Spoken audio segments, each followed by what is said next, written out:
Bueno, de nuevo buenos días para todas y todos. Bueno, muchas gracias por estar acá. Muchas gracias a la Secretaría de Integración Social, a la Subdirección de Familia, a la doctora Omaira, a todo el equipo de ella, a María Victoria, a Luz Miriam, a Connie, a Leida, en fin, a la gente del CUR que anda por acá, Luisa Fernanda, Camilo, María Ángela. Yo creo que los espacios para conversar son fundamentalmente espacios para pensarnos y reflexionar, y en particular poder reflexionar sobre nuestra acción y sobre lo que regularmente hacemos, y a partir de eso intentar mejorar. Yo creo que es bonito lo que el maestro ahorita nos mostró acá, cuando dijo, bueno, una nota salió distinto de lo planeado, y eventualmente la incertidumbre hace parte del escenario del trabajo de todos nosotros. Y claramente tenemos que tener esa flexibilidad para poder trascender esos retos que regularmente ocurren dentro de nuestro hacer. Porque los elementos con los que trabajamos son los que conocemos, pero eso de ninguna manera significa que esos son, o que esos son los únicos. Más bien lo que necesitamos todo el tiempo es mirar de qué forma podemos flexibilizar nuestro hacer en relación con las necesidades de las personas y de las familias. Entonces, a mí me han hecho una invitación de tratar de poner en el auditorio algunos elementos como insumos para una reflexión posterior. Eso es básicamente. De tal manera que la pretensión es esa, no más. De ninguna manera, en temas tan complejos como estos, se puede pretender plantear como verdades absolutas o algo así por el estilo, porque realmente estos son como cuando uno está en la cocina y de pronto no sabe qué comensal le va a llegar. Eventualmente uno puede tener una serie de condimentos, de recursos, y hay que tratar de ponerlos allí. Lo importante es que uno tenga unos buenos condimentos, que tenga unos buenos recursos, de tal manera que con las posibilidades del hacer de cada uno de nosotros podamos hacerlo mejor para los niños y para las familias. Decía la doctora Omaira de violencias visibles e invisibles. En general creo yo que para este auditorio la mayoría de esas violencias son visibles, porque usualmente lo que nosotros hacemos es que trabajamos con hechos y con hechos fácticos. Pero sin duda, el reto mayor que tenemos son las violencias invisibles, y probablemente de eso no vamos a conversar hoy, porque el foco está centrado más en el hacer institucional, y dentro de ese hacer institucional que nosotros hacemos, trabajamos con hechos fácticos, y en principio es que ya la violencia ocurre. De tal forma que si nosotros vamos a trabajar con violencia, quizá deberíamos decir que la violencia viene como cuando uno va a una hamburguesería incómodo. Es decir, eso no viene solito. A pesar de que desde el punto de vista técnico intentamos clasificar que sí. Pero cuando se trabaja con sistemas de protección a las familias y a la niñez, nosotros necesariamente hoy en día, y es lo que en los sistemas de protección de mayor desarrollo en el mundo se trabaja, son los preceptos del trauma. Por eso el equipo dijo, oiga, ¿por qué no comenta algunas cositas chiquitas sobre el trauma? ¿Por qué? Porque el trauma permea eso, porque la violencia es traumática y porque la violencia está anclada de una manera importante. Lo que hizo María Victoria fue también muy bonito. Y fue bonito porque nos permite pensar un mensaje central, que es que el trauma está anclado en la corporalidad, desde el punto de vista individual. Y lo que ella hizo fue fundamentalmente un ejercicio en el cual nos invitó a que nos conectáramos a través de la respiración, como con parte de nuestra esencia. Fíjense que ahorita no recuerdo las palabras exactas, pero ella dijo como lo natural, que tanto entra de mi aire, que tanto boca, ¿verdad? Cuando trabajamos con familias y con familias que viven en contexto de violencia, con frecuencia entendemos la violencia y el trauma como únicamente anclados a procesos psíquicos o psicoemocionales. Pero claramente uno de los mensajes que siempre le decimos a todas las personas que trabajamos en esto es que la recuperación desde lo individual tiene que partir desde la corporalidad. Siempre. Es decir, si una mujer, por ejemplo, víctima de violencia, no duerme bien, si un niño que llega a una institución de protección no duerme bien, no lo podemos recuperar. Porque el sueño, que es una función básica que tenemos, nos va a permitir recuperar energías, nuestro cuerpo, nuestro sentir, la posibilidad de pensar más claramente, la posibilidad de concentrarnos.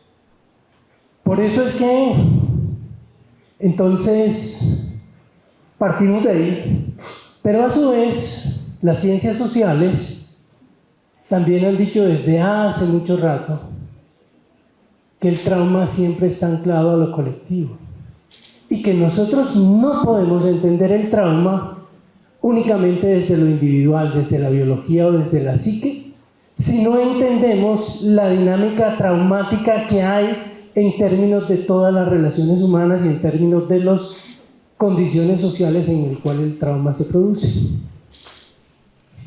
Porque una situación traumática nunca viene sola, sino que está inserta dentro de un contexto que facilita y permite que la situación violenta se produzca. Entonces, acá tenemos el reto, porque el reto fundamental en lo que terminamos nosotros haciendo, ya sea dentro de lo institucional, tiene que incorporar los dos elementos, tanto los elementos individuales como los elementos que trascienden la individualidad. Y ahí aparece un concepto que es interesante preguntarse. Bueno, si vamos a trabajar con familia, ¿cómo vamos a trabajar la familia? ¿La vamos a trabajar, como dice el Ministerio de Salud, como un individuo, entendiendo un individuo grupal, o lo vamos a entender como un sistema, como lo entiende, por ejemplo, la terapia familiar, como un sistema dinámico que está anclado dentro del mismo y que dentro de la conceptualización del trauma desde lo colectivo implica unas alteraciones importantes de la regulación al interior de él? Esa es una pregunta interesante. Yo creo que hay que tomar de ambas cosas. A su vez, cuando uno entiende la violencia como una serie de dinámicas que no se producen al vacío, sino que se van produciendo porque se van dando, nosotros eventualmente podemos caer en la desesperanza, porque decimos ¿cómo hacemos para transformar la pobreza? Una pobreza que permea de lejos más del 60% de todo el país, cuando hay tasas de inseguridad alimentaria muy altas, ¿sí? Entonces uno puede decir, ante esto ¿yo qué hago?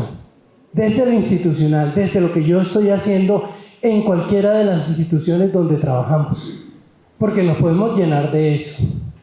Y una cosa muy interesante, hay varios estudios de salud pública que demuestran que sí se puede transformar la violencia al interior de las familias con relativamente intervenciones que, esto que voy a decir seguidamente no significa que no tengamos que trabajar los determinantes sociales de la salud, no tengamos que trabajar los determinantes que facilitan, elementos estructurales que facilitan la violencia, no. Lo que quiere decir es que nosotros trabajando desde familias sí podemos conseguir impactos importantes y que probablemente a largo plazo el relacionamiento parento-filial, el relacionamiento entre las parejas, el relacionamiento intergeneracional dentro de las familias, facilitando, por ejemplo, crianza positiva, puede producir una transformación importante. No solamente inmediata, sino a largo plazo. Entonces, yo no contabilicé el tiempo en el cual arranqué. ¿Cuánto llevo? Ok. Esto es bonito, miren. ¿Por qué? Porque en pediatría nosotros manejamos el concepto de estrés positivo, estrés tolerable y estrés tóxico. Como ustedes ven en esa gráfica, el estrés no solamente es necesario, sino que además es muy bueno. ¿De acuerdo? Y esa curva lo que demuestra es que entre más estrés tiene, va alcanzando una tasa de rendimiento importante, a partir en el cual el rendimiento se altera. ¿De acuerdo? Cuando uno está en este nivel de estrés que está acá, es lo que llaman el estrés tóxico. Eso se asocia a 3 condicionamientos neurofisiológicos, que son la homeostasis, ¿sí? Que son como la tensión de los sistemas hasta que finalmente los sistemas fallan. Cuando hay trauma, cuando la gente vive en estrés tóxico, finalmente el sistema falla y se produce esto que está aquí. ¿De acuerdo? Entonces, sigue por favor, Javi.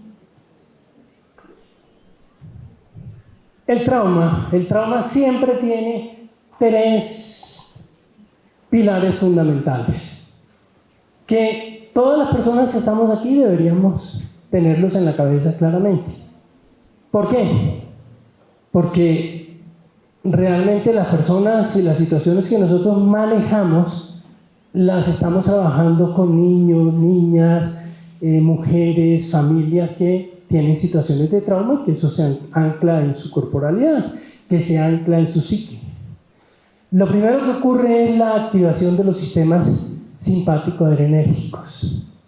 Y eso, por ejemplo, en sitios de protección infantil los vemos cuando los niños se van incluso cuando se van a hacer la siesta en la tarde, les cuesta trabajo dormir porque están muy activados. Realmente es un sistema simpático adrenérgico que está todo el tiempo y por supuesto eso condiciona que no se funcione bien. Este ejercicio que hizo María Victoria, empezando de la respiración y que claramente está dentro de los lineamientos que ustedes manejan, ¿no? Dentro de los lineamientos que ustedes manejan como guía central de trabajo, manejan la terapia relacional centrada en la confianza, y parte de las cosas que se dice es vamos a facilitar estados parasimpático-miméticos, es decir, de relajación, y que eventualmente, probablemente el primer elemento para trabajar es la respiración, que fue lo que hizo María Victoria invitándonos. Pero ¿cómo trabaja eso uno con niños chiquitos? ¿Cómo le digo yo al niño chiquitín que entre en Zen, que entre en meditación, que entre en mindfulness? No es posible. ¿De acuerdo? Por lo menos no es posible de entrada. ¿Sí? Sí se pueden hacer ejercicios, por supuesto. ¿Sí? Pero el primer elemento para poderlo hacer, para poder canalizar la angustia, porque esto es simplemente ¿qué? Angustia. Es canalizar en los niños chiquitos la angustia a través del movimiento. Y eso es distinto, por eso es que decimos, necesitamos varios condimentos. El condimento va a depender de qué, de la situación que yo esté trabajando. La memoria traumática siempre está allí. Recuerden que la memoria traumática se ha entendido por algunos autores como una pared que simplemente está detrás, no la vemos, pero está actuando todo el tiempo. Y por eso es que en los adultos los flashbacks se consideran como el marcador fundamental de la memoria. Pero la memoria traumática lo que hace es que siempre está con nosotros. A quienes nos han pasado cosas feas, finalmente sabemos que esa memoria está allí y llega, y llega. Eso es lo que pasa. Eso es lo que le pasa a muchos niños, por ejemplo. Muchos niños a veces son catalogados como inatentos y realmente la inatención es que están de una manera tranquila y ¡pum! Llega la situación que le pasó allí. ¿De acuerdo? Entonces, son manifestaciones distintas que tiene el trauma dependiendo de dónde él se está expresando. Por ejemplo, los síntomas disociativos en los niños son frecuentes y están relacionados con memoria traumática. Y por supuesto, el trauma siempre va a alterar las posibilidades de funcionamiento cognitivo. Por eso es que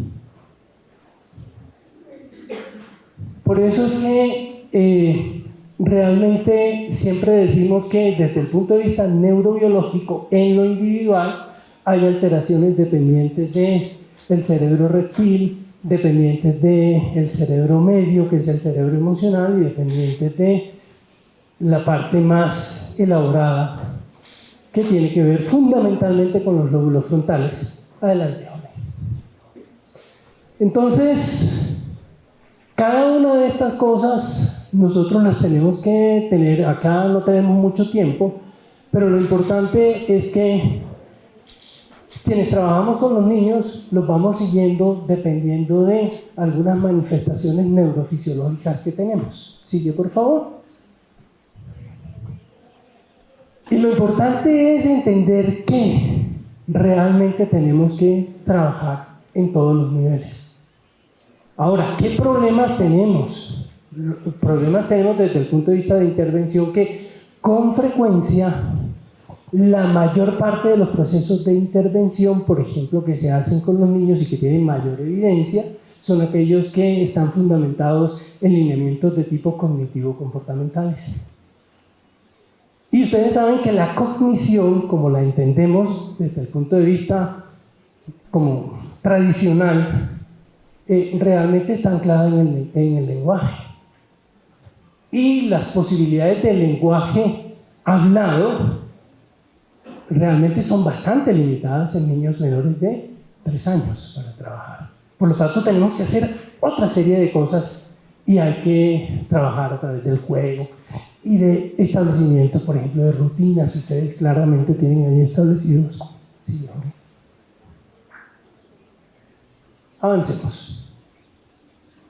Entonces,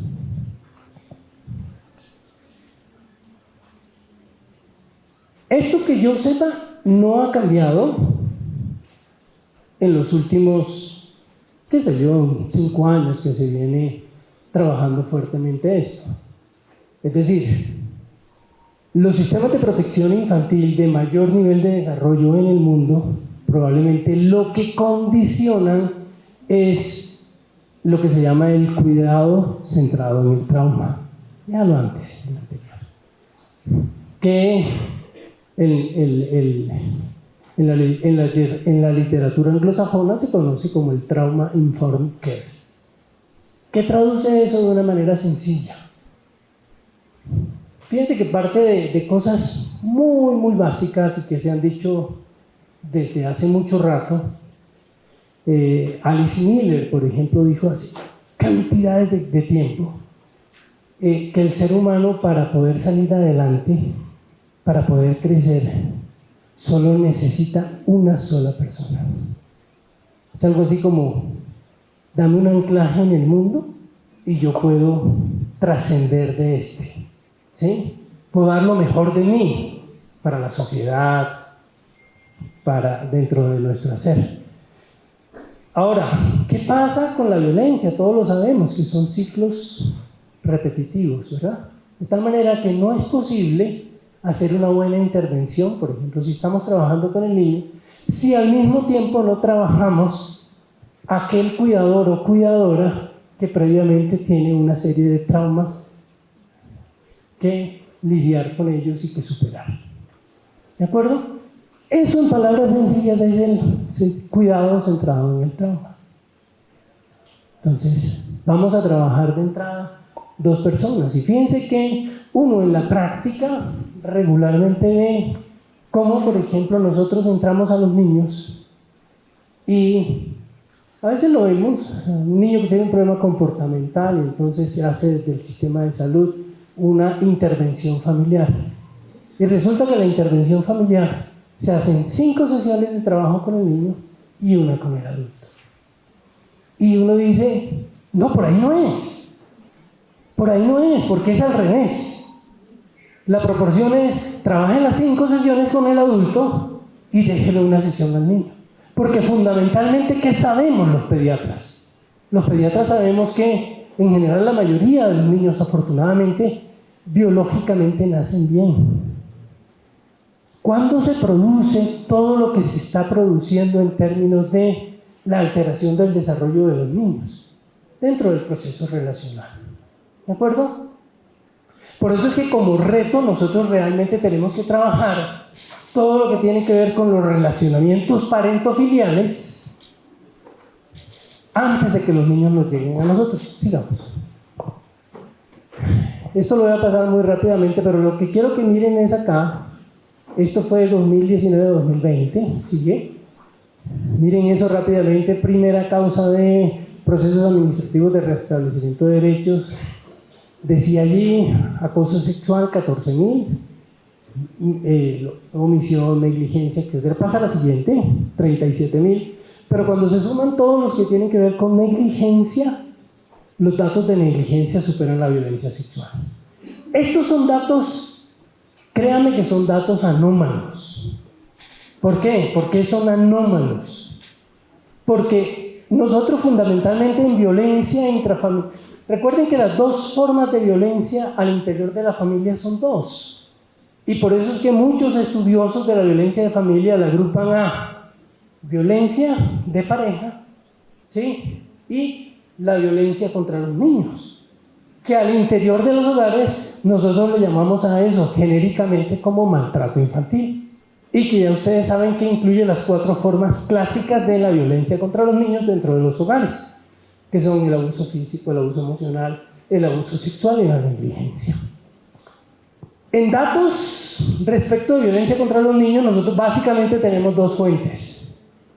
Lo que logran documentar los sistemas de protección, es decir, estos, o lo que se logra documentar en relación a encuestas hechas a los adultos. Si a nosotros, si en este momento nos pasan una encuesta y nos preguntan, a usted cuando estaba chiquita o chiquito, le pegaron, le hicieron cosas feas con su cuerpo, lo dejaron solo, le dijeron que era un estúpido o una estúpida que no servía para nada, que mejor no viniera acá. Los datos son muy distintos. ¿De acuerdo? ¿Por qué es anómalo esto? Porque en nuestro sistema de protección, fíjense que el primer elemento que aparece allí es violencia sexual. Eso no es lo que pasa en las estadísticas del mundo. No es. De lejos, en las estadísticas del mundo, lo primero que ocurre en los sistemas de protección es negligencia. ¿De acuerdo? Es más o menos con el 85%. Después, abuso físico. Recuerden que estos están combinados, por eso es que pasa el 100%. Después, abuso físico, que más o menos es el 15, 16, 17%. Abuso sexual usualmente es alrededor del 6%. El hecho que nosotros tengamos acá tantos datos de violencia sexual simplemente lo que traduce es que no estamos visibilizando el resto de cosas. No es que la violencia sexual no lo sea. ¿Me están siguiendo? Pasa. Bueno, pasa. Estos son lo mismo, pero ya el año pasado y lo que va corrido de este año, solo para Bogotá.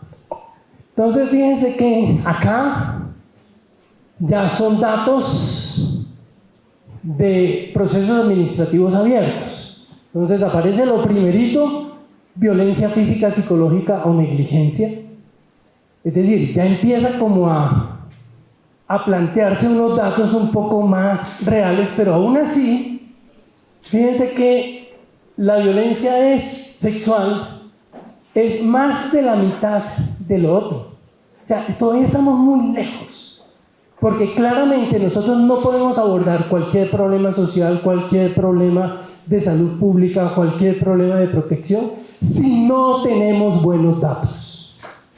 Porque eso es lo que nos va a permitir a nosotros decir cómo estamos, qué tanto intervenimos, cómo monitoreamos. Sí, Jorge, por favor. Aquí están por localidades, no vamos a hablar de eso porque ya no hay tiempo. Dale, por tiempo, dale. Sigue. Ok, entonces, me excusan que los voy a atropellar, ¿de acuerdo? Pero el tiempo es así. Algunas cosas que sabemos, ¿de acuerdo? Algunas cosas que sabemos. Entonces, para transformar esto, lo primero que tenemos que hacer es mejorar las capacidades de los sistemas de protección. Por ahí se dice que no hay cosa más práctica que una buena teoría. Por eso es que nosotros necesitamos tener buenos elementos, como buenos condimentos en la cocina para poder ejecutar adecuadamente. Entonces, ¿qué sabemos que funciona? ¿Qué sabemos que es bueno? ¿Qué sabemos que necesitamos la intervención? Los preceptos de trauma. Si nosotros no sabemos esos preceptos, y además estos preceptos requieren más que sensibilizaciones como estas, ¿de acuerdo? Requieren un proceso de formación más detallado, pero eso lo necesitamos. Desde hace muchísimo rato se ha dicho que la teoría del apego es importante, y ustedes lo saben, lo estamos diciendo. Si nosotros no le ponemos a la mujer violentada, a la familia violentada, un proceso de resorte, de soporte emocional, de anclaje emocional, de vínculo, no vamos a poder trabajar bien. Probablemente en pediatría la teoría que más nos sirve para fomentar el desarrollo infantil hoy en día es la teoría del desarrollo bioecológico de Uri von Fenbrenner. ¿Sí? Y tal, porque eso nos da una visión amplia. Lo importante de esa teoría, usualmente nosotros conocemos la teoría de von Fenbrenner únicamente anclada a los contextos. Es casi siempre lo que tenemos en la cabeza. Entonces hablamos del microcontexto, del mesocontexto, del exocontexto, del macrocontexto. Pero realmente lo más bonito de la teoría de von Fenbrenner es lo que él describe como el proceso. Es decir, lo que más sirve para mejorar y facilitar el desarrollo de los niños, y recuerden otro concepto importante, ese concepto es que la violencia en los niños, nosotros lo vemos, el primero y más sensible indicador que tenemos para determinar que algo no está funcionando bien, es la alteración del desarrollo de los niños. ¿Me están siguiendo? De tal manera que nosotros deberíamos, nuestra puerta de entrada de evaluación de todo niño al sistema de protección debería ser cómo está su desarrollo. Porque en principio no existe niño víctima de maltrato sin una alteración de su desarrollo. Que no lo detectemos es otra cosa. Que no usemos las herramientas adecuadas es otra cosa. Pero ahí está. De tal forma que von Fenbrenner dice que el proceso que es, dicho en forma sencilla, es la interacción permanente que hace el cuidador con el niño, que va condicionando su proceso de desarrollo. Entonces, fortalecer los sistemas de protección infantil, ¿qué significa? Tener unos buenos elementos teóricos con los cuales trabajar, poderlos aplicar adecuadamente. Tener buenos datos.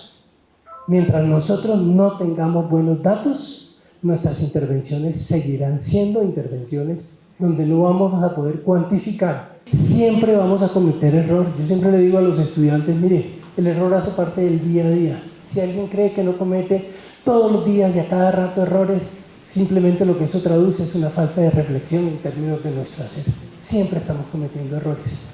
Eso no es. O sea, el reto no es trabajar desde la perfección, porque eso no existe. El reto es trabajar desde las cosas que yo me estoy dando cuenta que es lo que estoy haciendo y que puedo mejorar. ¿Sí? De tal forma que en general no hay modelos ni herramientas específicas. Hay algunas cosas que uno puede usar para tratar de mejorar. ¿Sigue? Propone indicadores, por supuesto. Eso es importante, trabajar con indicadores. Porque yo debo identificar cuál es el problema fundamental, ya sea en el cuidador que queremos intervenir o ya sea en el niño, para mirar a partir de ese proceso qué es lo que voy a intervenir. Y uno tiene que ser muy pilo o pila dependiendo de qué es lo que yo voy a intervenir. Porque a veces no tenemos que intervenir lo más importante primero. A veces tenemos que intervenir, por ejemplo, la situación más problemática o más sintomática. Eso es distinto, ¿de acuerdo? Porque a veces uno tiene que ir primero trabajando pequeñas cositas para luego ir incrementando. Obviamente hay que priorizar en los niños chiquiticos. Es importante determinar siempre el riesgo. Sigue, por favor.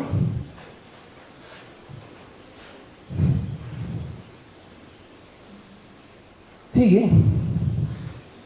Entonces, finalmente, el proceso debe llegar a un punto final, que es que ya cerramos el caso, ¿verdad? Lo abrimos, lo intervenimos y luego lo cerramos, ¿sí? Entonces, un caso de un caso es que ya el niño pudimos restablecer todos sus derechos. Logramos que la familia tenga una funcionalidad establecida, que para efectos de los niños y para efectos, por ejemplo, de la violencia de pareja, al interior de las familias se llama seguridad. O sea, el concepto de seguridad es un concepto absolutamente central dentro de este acercamiento.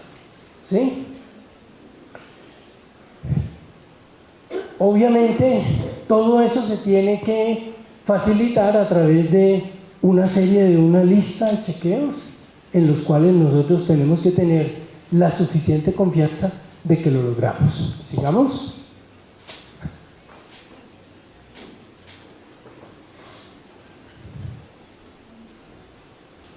Entonces, la seguridad familiar, fíjense que una de las cosas que dice acá es requisitos de vínculo seguro.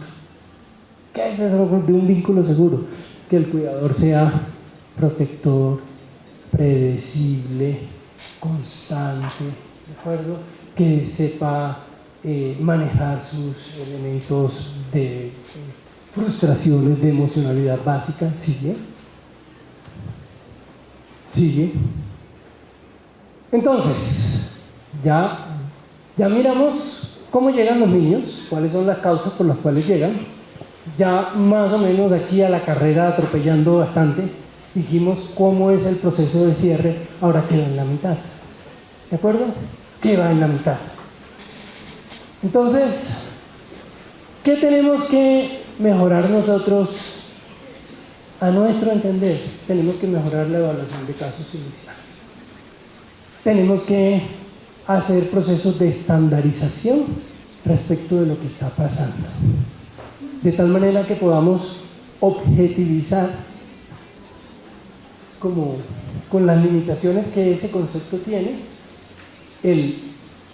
algunos elementos básicos desde donde establecer. Porque desde la ciencia biomédica, si uno más o menos tiene un diagnóstico aproximado, puede establecer un plan de intervención. ¿Sí? Y ese plan de intervención, por supuesto, tiene que tener unos indicadores.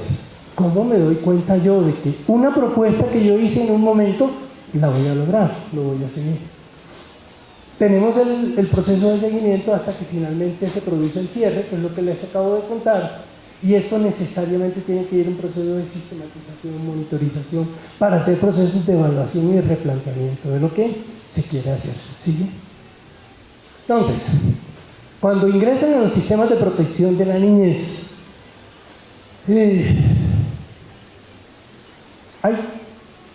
desafortunadamente para nosotros los niños llegan por daños, ¿de acuerdo? Pero créanme que en otros sistemas de protección los niños llegan por riesgos.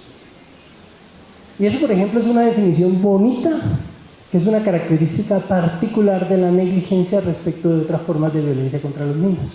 Porque la negligencia se define no solamente el daño que se produce por la misma, sino por el riesgo de estar expuesto a la negligencia, yo puedo intervenir.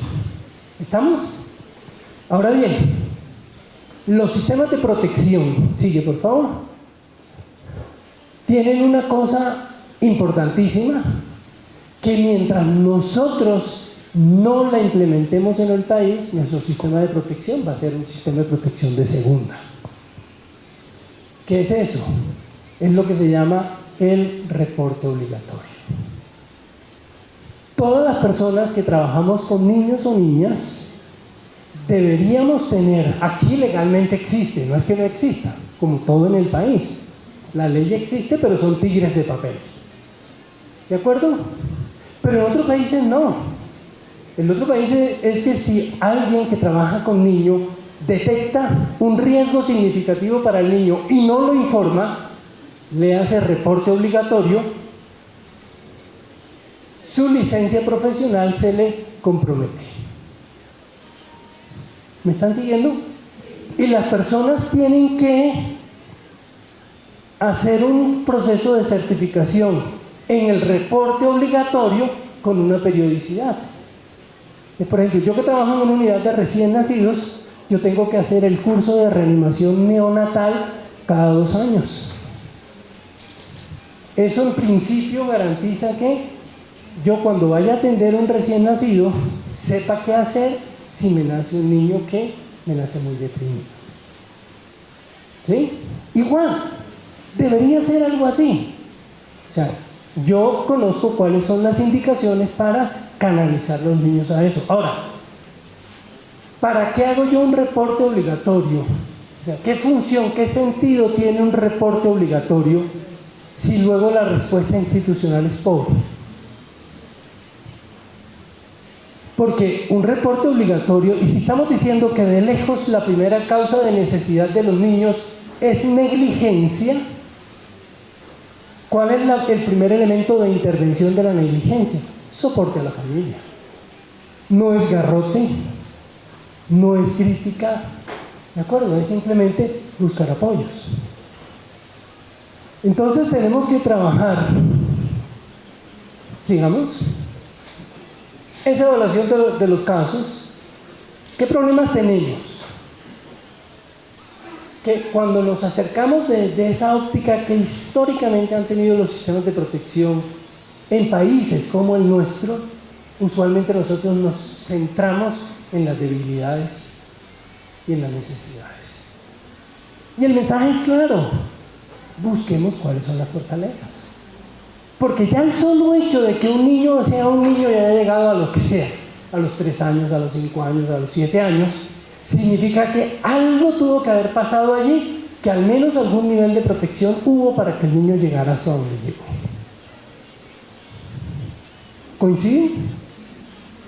Por lo tanto, nosotros no solamente debemos trabajar desde las carencias, sino también de las fortalezas. Hay que buscar las fortalezas. Entonces, la evaluación inicial de los niños debe terminar en un informe para hacer un plan de manejo. Sigamos. Entonces, nosotros no tenemos, que yo sepa, un proceso de sistematización estandarizada de qué es lo que tenemos que evaluar. Sigamos. Pero que sabemos, es decir, los estudios de Felitti y de Anda, desde hace ya 30 y tantos años, demostraron claramente cuáles son las principales victimizaciones que sufren los niños al interior de la familia. Y sabemos que son de 2 tipos: victimizaciones directas y victimizaciones indirectas.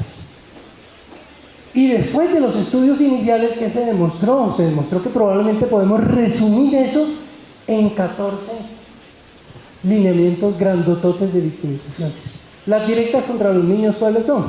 Las 5 formas clásicas de victimizaciones directas contra los niños. negligencia física, negligencia emocional, abuso físico, abuso emocional y abuso sexual. Las victimizaciones indirectas, las clases, indirectas significa dónde están insertos los niños. Las clásicas son 5. Consumo problemático de sustancias psicoactivas por los cuidadores, enfermedad mental en los cuidadores, violencia de pareja, separación traumática, vinculación a actividades delincuenciales. Y las 4 grandes que se tienen que ver con los entornos son estigma, pobreza, particularmente pobreza extrema, violencia en contextos familiares y el bullying. ¿Eso qué significa? Significa que cuando un niño entre a un sistema de protección, una de las cosas obligatorias que hoy en día se hace es aplicarle una escala de ACEs, de experiencias adversas de la infancia, que son estas 14. De tal manera que simplemente los estudios de la doctora Nadine Burke de California y específicamente de San Francisco son bien bonitos, porque ella que demostró que, y esto como para aplicar en contextos de trabajo directo con familia, ella que demostró, si un niño tiene 2 experiencias adversas de la infancia y está asintomático, requiere una intervención centrada en el trauma. Si el niño tiene 3 o más, así sea asintomático, requiere una intervención basada en el trauma. Ahora, los niños que nosotros estamos trabajando son niños que ya los tenemos en el sistema de protección. Pero cuantificar eso es importante. Sigamos.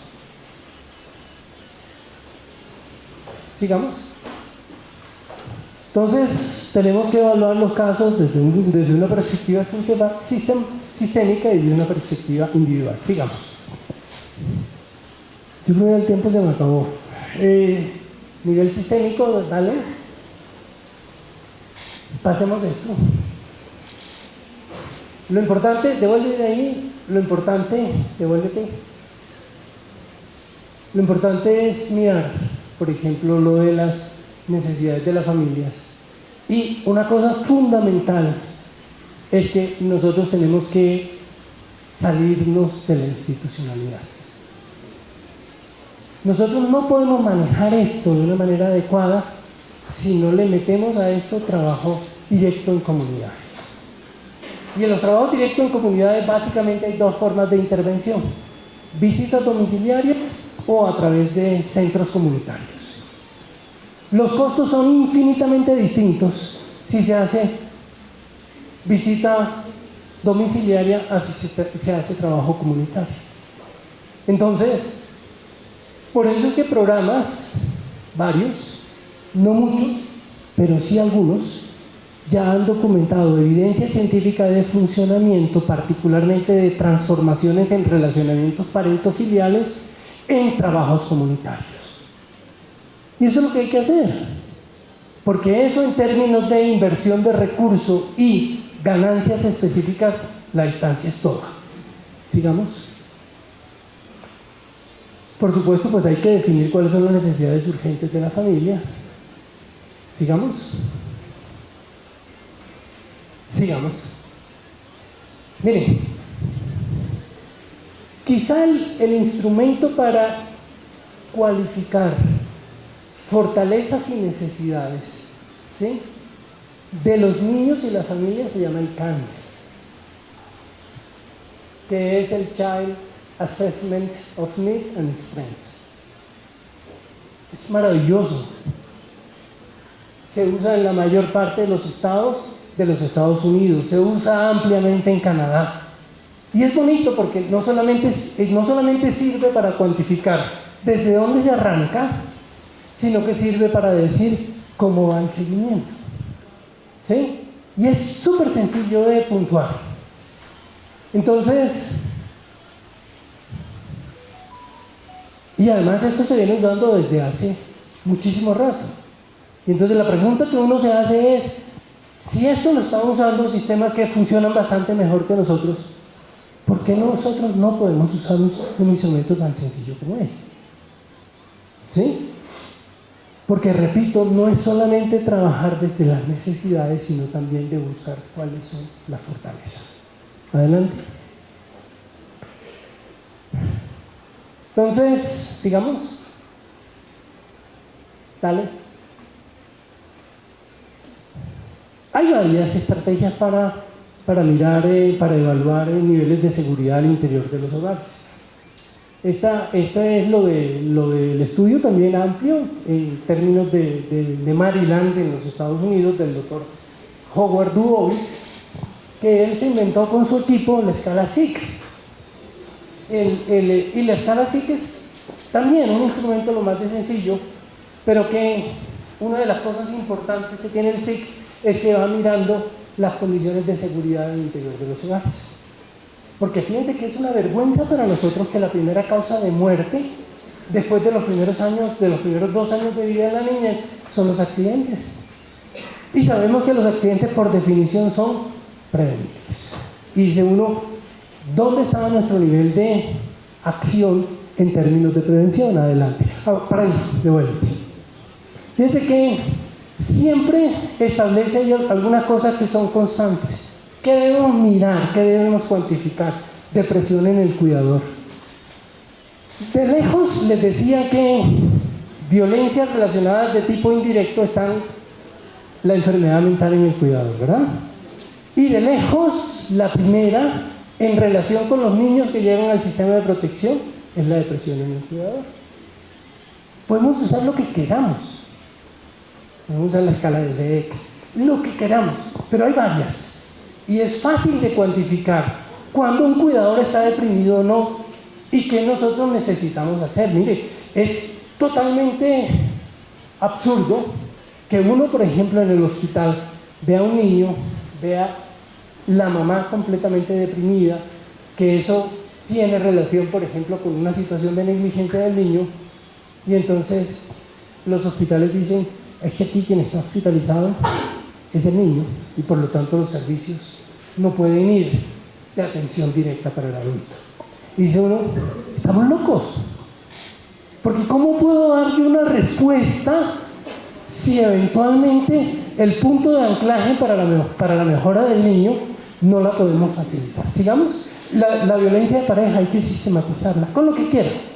Apliquen el violentómetro, pero eso es relativamente sencillo de hacer. Sigue, ya yo voy a parar acá, 2 minutos. Sigue. Lo importante es que nosotros tenemos que establecer el tipo de daño, la severidad y a partir del mismo pronósticos y posibilidades. Dale.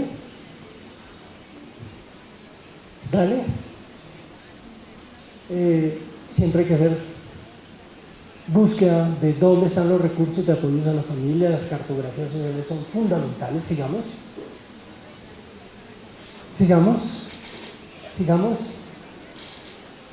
Siempre tiene que haber alguien que haga un proceso de manejo, algo así como un case management, como un manejador de casos.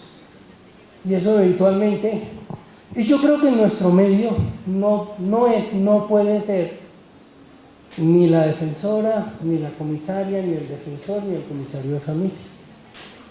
¿Por qué? Pues porque andan en otro cuento, ¿de acuerdo? Andan en otro cuento. Y esos manejadores de casos también tienen que tener un elemento importante para que funcione. Porque no se puede hacer un buen proceso de seguimiento de manejo de casos si yo tengo a mi cargo 15 casos. Eso es demasiado. Estos casos son lo suficientemente complejos para que una persona pueda ser un manejador de casos. ¿Me explico? 6, 8, 10, máximo 12 casos en los cuales eventualmente esa persona va haciendo seguimiento, pero va teniendo el mapa de qué es lo que está pasando. Porque hay que mapear, hay que decir, bueno, ¿cuál es el problema central con esta familia? ¿Cuál es el problema central con este niño? Etcétera. ¿Sigamos? Bueno, ya vamos a dejar aquí. Sigue. Otro día les cuento más cosas. De verdad, muchas gracias.